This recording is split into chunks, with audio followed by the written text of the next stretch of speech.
Johan Ordonez, Agence France Presse via Getty Images. Guatemalan officials say 109 deaths have now been confirmed from this week's eruption of the volcano of fire. Officials suspect there are around 200 people still missing. By Sonia Perez D. Mark Stevenson, Associated Press. San Miguel Los Lotes, Guatemala. Rescuers suspended search and recovery efforts Thursday at villages devastated by the eruption of Guatemala's volcano of fire, leaving people with missing loved ones distraught and prompting some to do the risky work themselves with rudimentary tools. Officials say 109 deaths have now been confirmed from this week's eruption of the volcano of fire. The National Institute of Forensic Sciences says in a statement that 10 bodies were received by morgues on Thursday, adding to the previous total of 99. Some 200 people are said to be missing, so the final toll is likely to be even higher. Start your day with the news you need from the Bay Area and beyond. Sign up for our new Morning Report weekday newsletter. Conrad, the National Disaster Agency, said climatic conditions and still hot volcanic material were making it dangerous for rescuers, and it was also taking into account the fact that 72 hours had passed since Sunday's eruption. That's the window beyond which officials earlier said it would be extremely unlikely to find any survivors amid the ash, mud and other debris that buried homes up to their rooftops. It rained very hard yesterday. The soil is unstable, said Pablo Castillo, a spokesman for National Police. Guatemalan prosecutors ordered an investigation into whether emergency protocols were followed properly, as many residents were caught with little or no time to evacuate. Troublesome downpours and more volcanic activity had been hindering searches, but when teams have been able to work in the hardest-hit areas, the death toll has continued to rise. Oscar Chavez trekked over a mountain with his father and younger brother to search for his brother Edgar, sister-in-law Sandra and 4-year-old nephew Josue in the hamlet of San Miguel Los Lotes, which was almost entirely wiped out by the volcanic flows. They have not been heard from since the eruption.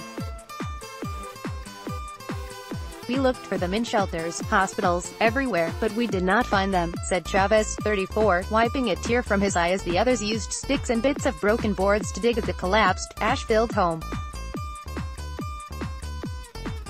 So, better for us to come here. A group of police officers saw what the family was doing and came to lend shovels and help with the digging. A dozen other families also arrived to search the homes. Before Thursday they had been unable to access the area while rescuers were working. Chavez's younger brother was angry that there were no longer any disaster workers at the scene while a little way downhill heavy machinery was being used to clear a road blocked by ash. And he directed his ire at President Jimmy Morales. They're cleaning the highway, the president has commitments to business people. But here, since the people have nothing to offer him, he leaves this part as a burial ground, said Francisco Chavez, a 29-year-old accounting student. At a shelter set up in a school in the nearby city of Escuintla, workers fastened colorful ID bracelets on the wrists of people who are among several thousand displaced by the eruption. Noemi Askin, 41, is the aunt of 6 children between the ages of 1 and 8 who died in Los Lotes.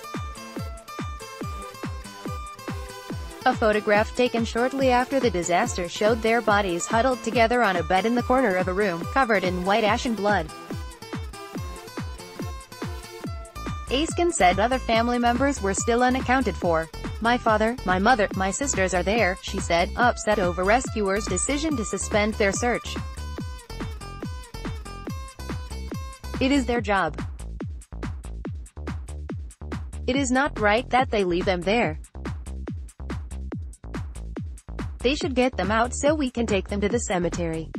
The United States announced it was sending emergency aid, including financial resources, to help meet food, water and sanitation needs. Washington also dispatched aircraft to help transport burn victims to Florida and Texas. Late Wednesday, a U.S. Air Force C-17 carried 6 Guatemalan children who were badly burned for treatment at the Shriners Hospital in Galveston, Texas. White House spokeswoman Sarah Huckabee Sanders offered deepest condolences to victims and said the aid was being provided at the request of the government of Guatemala. At a cemetery in Escuintla, relatives of Sandra Orizabal, 37, buried her in a white coffin next to the grave of her husband, who was interred the previous day. All told, 18 members of the family died or disappeared in the disaster. Orizabal was just the 5th to be found and laid to rest. "I am burying my daughter with a great pain," said Pedro Orizabal, her father. "May God bless all the family that is still standing." Sandra Orizabal was buried hurriedly and without the usual wake on the order of health authorities. Workers have already dug a row of additional graves at the lush green cemetery, ready and waiting for whoever comes next. Associated Press photojournalist Moises Castillo contributed from San Miguel Los Lotes.